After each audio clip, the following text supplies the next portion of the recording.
One dad's dilemma. If I use this today, I'm going to lose my kids. What could he do? They'll be better off without me. His Hail Mary. Like everything stopped. On today's 700 Club.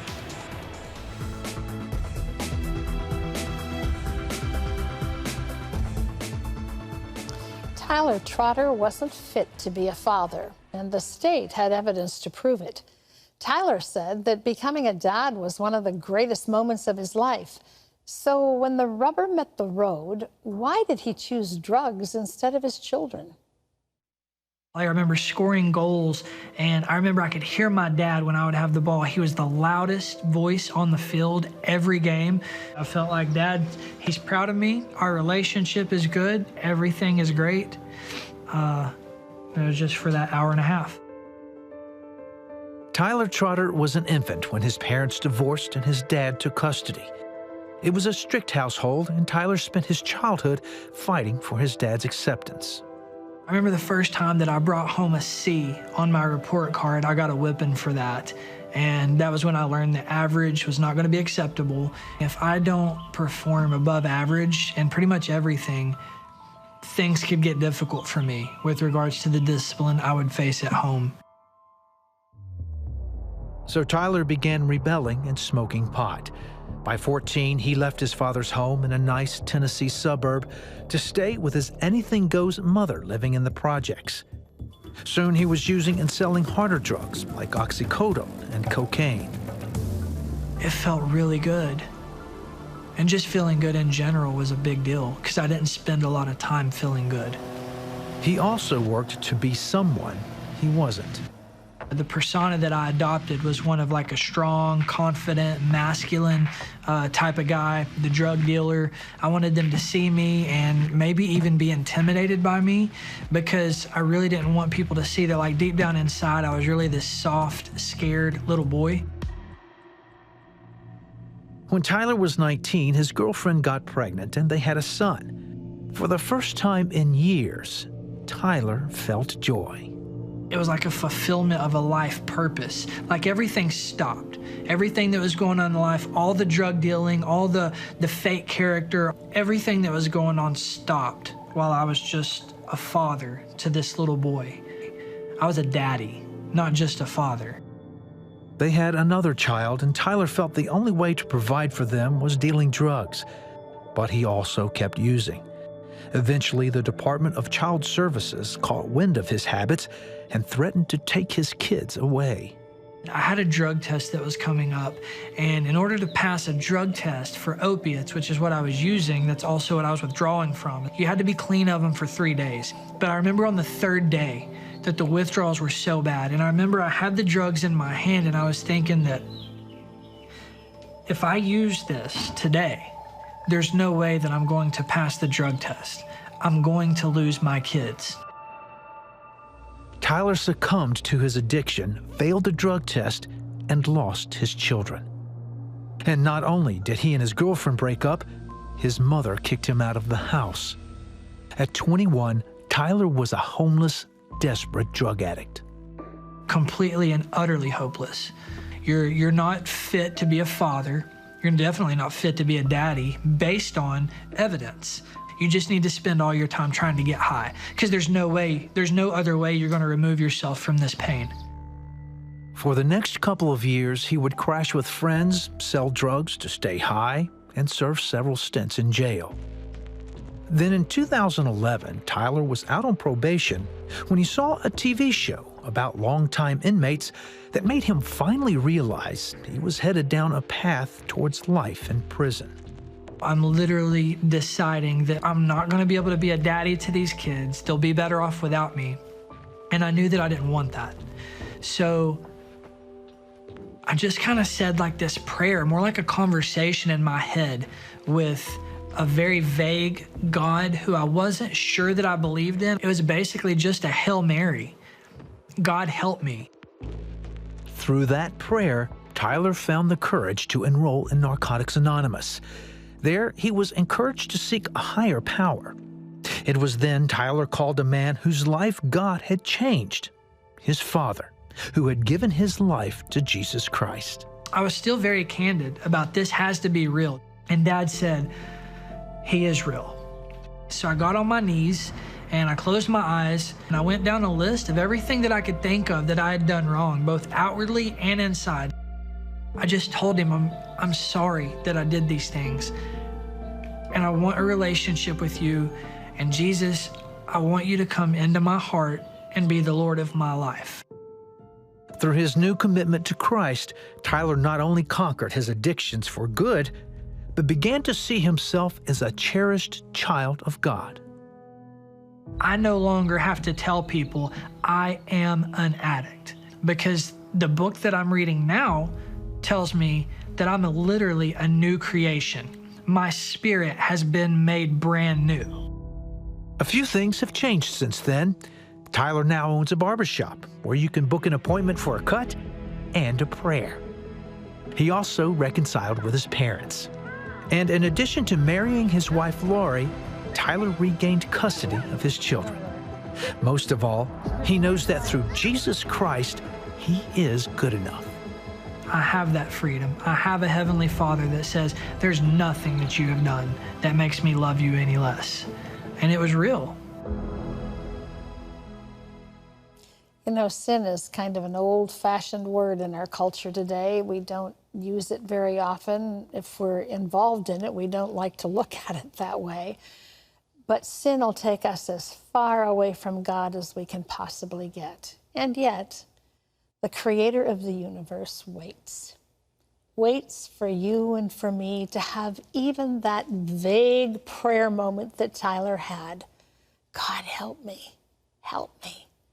You see, our God wants to be known. It's not like he's up there looking down at us and our misery and our suffering and the poor choices that we're making, saying, gee, I hope they work their way out of this. No, he wants to be what he's become to Tyler. He wants to know you. He wants to be in your life, in your heart. He wants you to be aware of his presence. He wants to set you free from sin. And I can't think of a better way to explain that than what Tyler did. You know, he got to the place where he became very vulnerable, very intentional in his prayer to God, saying, I know I'm a sinner. And then listing everything he could think of that he had done. He knew in his heart. You know what you know in your heart too. You know the things that you're doing, the choices that you're making, the poor relationships, the broken relationships, the trail of bodies behind you because of your sin, because of the choices against the will of God that you've made in your own life. And only you can change that. But it can start with as little as Tyler's vague prayer. God, show yourself to me. Reveal yourself to me. I need you. I am a sinner. I confess that. I'm in need of a Savior. And Jesus, I'm asking you today to forgive my sin. I'm asking you for the kind of new beginning that you gave Tyler. I want to start over, and I want to do it with you this time. Listen, God is there just waiting for you to come to him. He says, I stand at the door and knock. If anyone opens the door and invites me in, I will come in and have fellowship with him and he with me. That door is your heart. Will you open it to God today? You can have the same fresh beginning that Tyler had. So just ask him. Just ask him to come into your life and to reveal himself to you. If you have a specific need in your life or a specific issue that's holding you back and you'd like to pray with someone, you can call our toll-free number. You don't even have to give us your name. Just say, I'd like to pray with someone today. Our number's 1-800-700-7000. So call now. Pat? Thanks, Terry. Well, still ahead, protect yourself from the inside out. Susie Cohen shares how you can optimize your immune system and give yourself a fighting chance against disease. You don't want to miss this.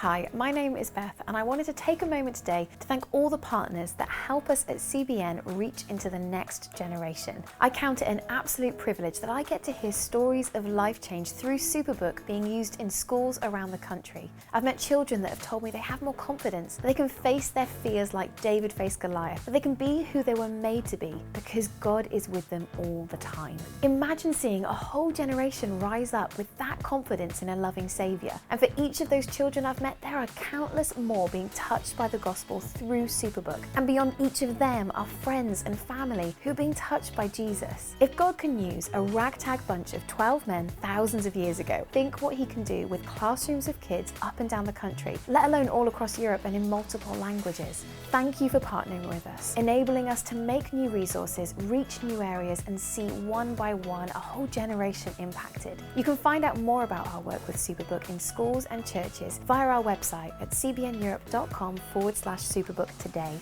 From all of us here at CBN UK, thank you.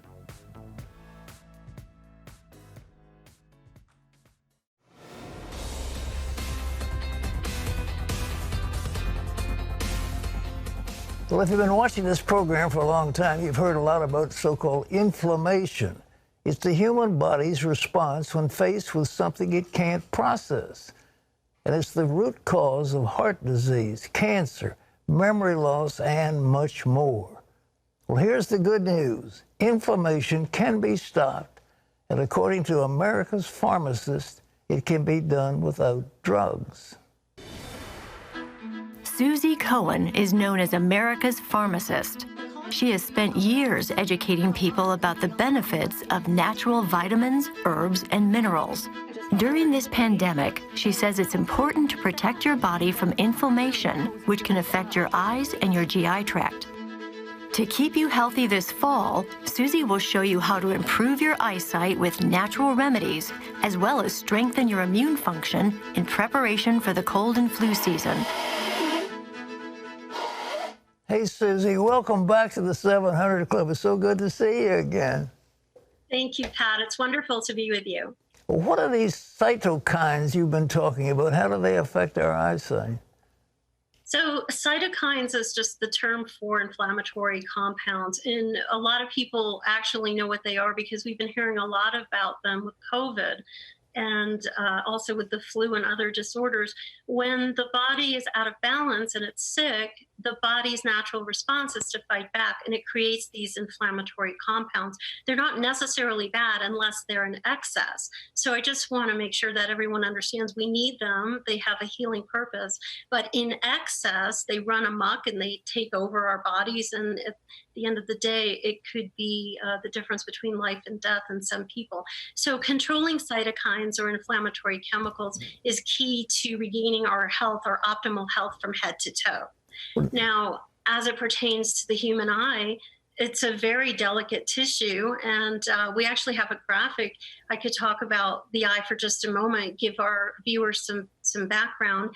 We have the pupil in the middle, which serves as the window. And if the pupil is the window to our vision, then the cornea, which is the transparent clear part on the outside, is actually the window blind. And that controls the amount of light that's going into the pupil. And then all of that information gets transferred via electrical signals to the back of the eye, which is a very important part. It's called the retina.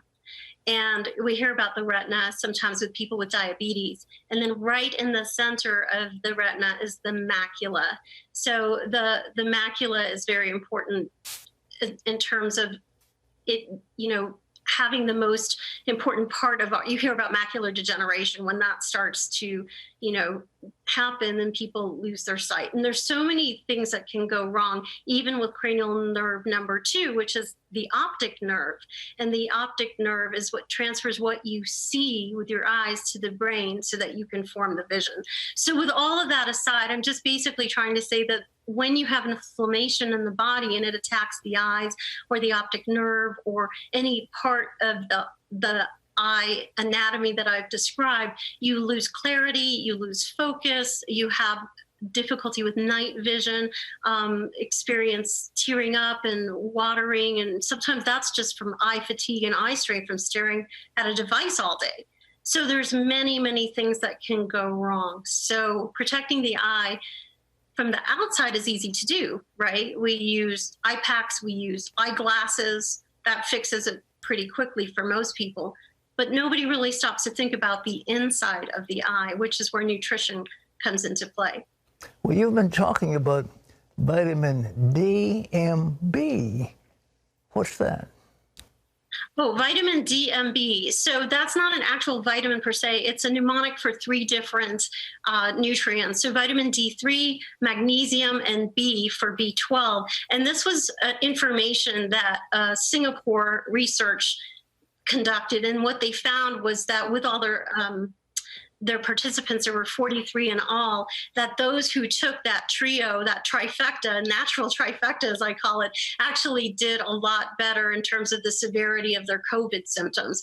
And those 3 vitamins can actually help with the eye as well in some ways because of the fat solubility of some of the nutrients, and also the fact that magnesium and B participate in pathways to support the human eye and vision and eyesight in and of itself. And I have some things on the table that I could go through to help our viewers understand what they could be eating and what they could be doing. As an example, the tomatoes, they protect the retina, which is in the back of the eye.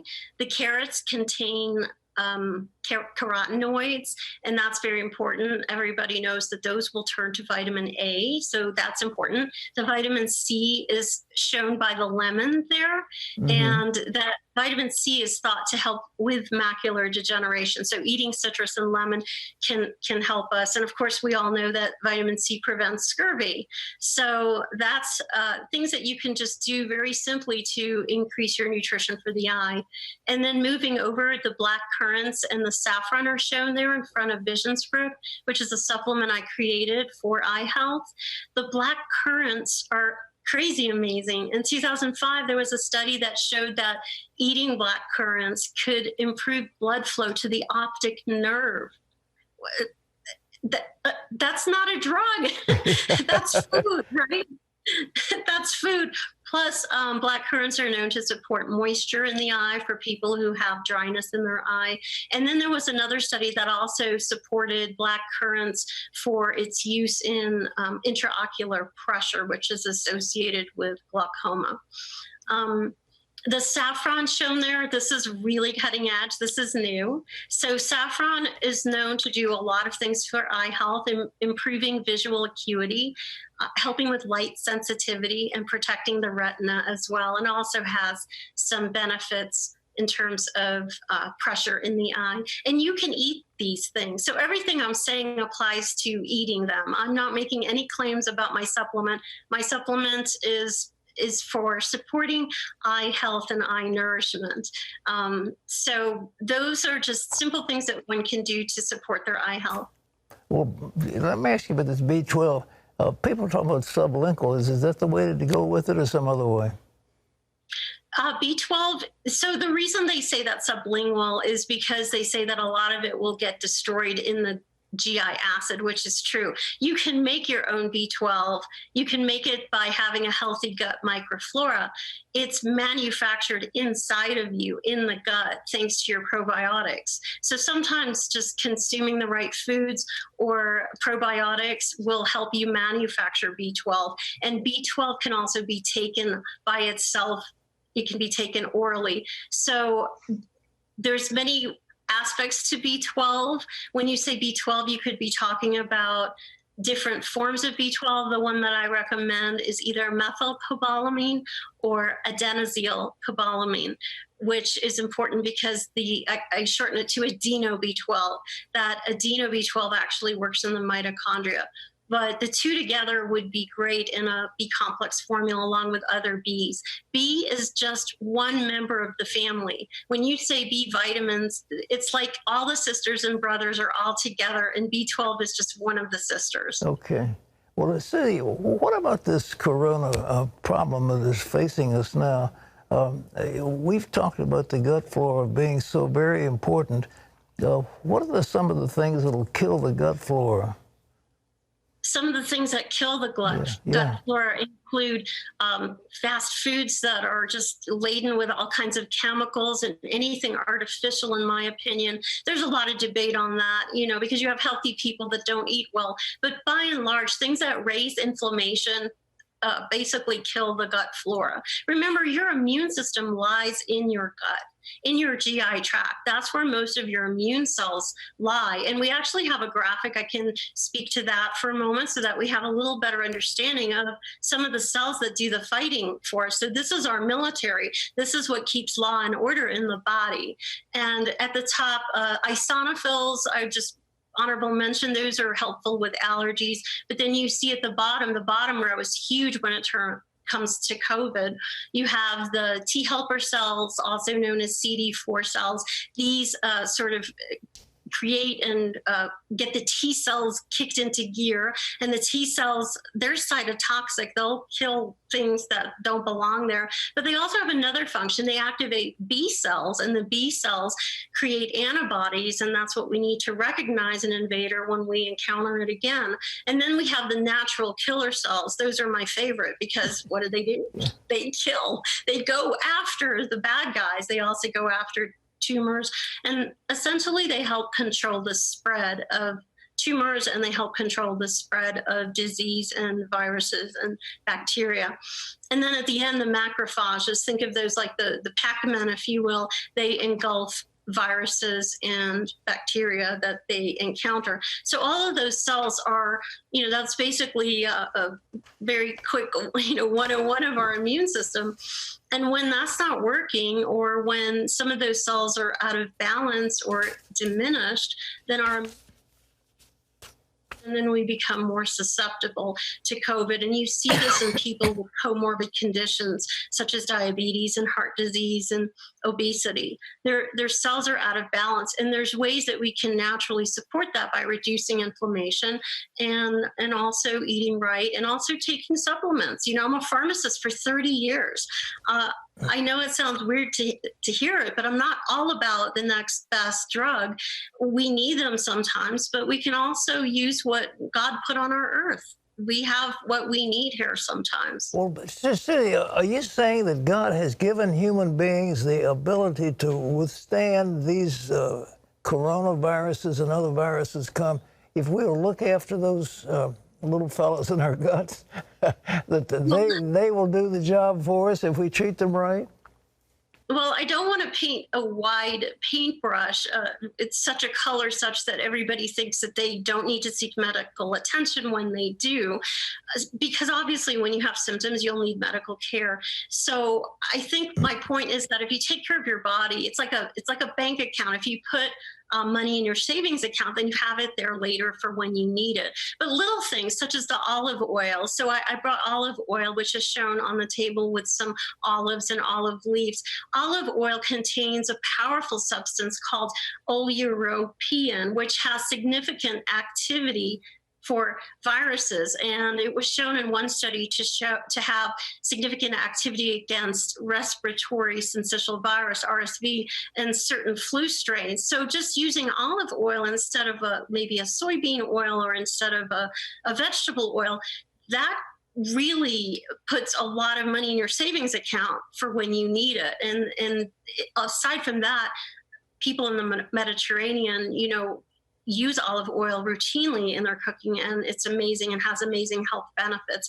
So olive oil, and the extract is known as a powerful antiviral.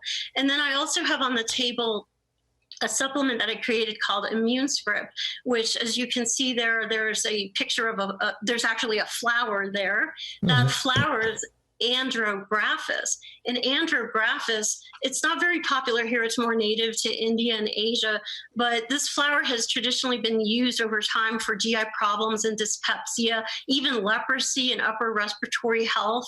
Not my supplement, the flower, Andrographis paniculata. So it's well known and traditionally used for many conditions in the lung or the throat. And I think at this time it could be particularly helpful in supporting upper respiratory health and immune function. There's one more ingredient in immune script that I don't have on the table, but it's called skullcap. And skullcap is kind of like a nightcap for your brain, a nightcap for your skull. Maybe one reason they call it that. But within skullcap, there's a constituent called bicalin, and this is very powerful when it comes to doing a lot of things in your body that support immune function, and also to help with mood and to help with sleep. So basically like an adaptogen for your immune system. Well, Susie, you're terrific. We're so glad to have you with us. Again, the book is called Recipes for Better Vision, and you can find it in the supplements she mentioned by going to her website. It's susiecohen.com. You're a dear friend. Thank you so much. God bless you. Thank you, Susie. Thank you, Pat, so much. All right. Wow, lots of great information there. She's loaded with them. She's COVID-19 scenario. America's pharmacist. All right, Yes. what do you got next? I think we have time for a couple questions. All right, You real wanna do quick. that? Kimberly writes and says, why do some people get healed and others do not? I remember Catherine Kuhlman saying she's going to ask God that question as soon as she gets to be with him. I'm not sure. There's so many things, folks. Jesus asked the man, do you want to be healed? Do you want to be healed? I mean, do you want to? I mean, many people, like their illnesses. So you've got to make up your mind you want to be healed. Do you want to stand up and receive what God has for you? One last question. This is Dee who says, Great Britain had slavery at one time like the U.S. Why does it seem they don't have as many racial problems as we do? Well, they didn't have thousands and thousands of slaves. The British, they imported slaves from England into other countries, but they didn't bring them to the British Isles. They had a few slaves, but nothing like what we've had. We had a huge number of slaves working the plantations in America, and they in turn had babies, and they grew. So that's why you have so many more African Americans living in America, because they were brought in slavery, and that's one of the curses that we've had to live with, is to get those people freed and give them dignity. And we still haven't gotten there yet, totally. We leave you these words from the Psalms. I know the Lord is always with me. I will not be shaken, for he is right beside me. Bye-bye. De missie van CBN is het delen van het evangelie van Jezus door middel van televisie en media. Op die manier willen wij invulling geven aan de Bijbeltekst aan Mattheüs 24, vers 14.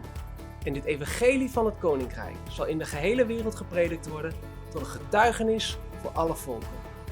CBN produceert programma's zoals de 700 Club met bijzondere getuigenissen en Superboek dat de Bijbel voor kinderen op een bijzondere manier tot leven brengt. CBN helpt ook mensen in nood en is een zegen voor Israël in woord en daad.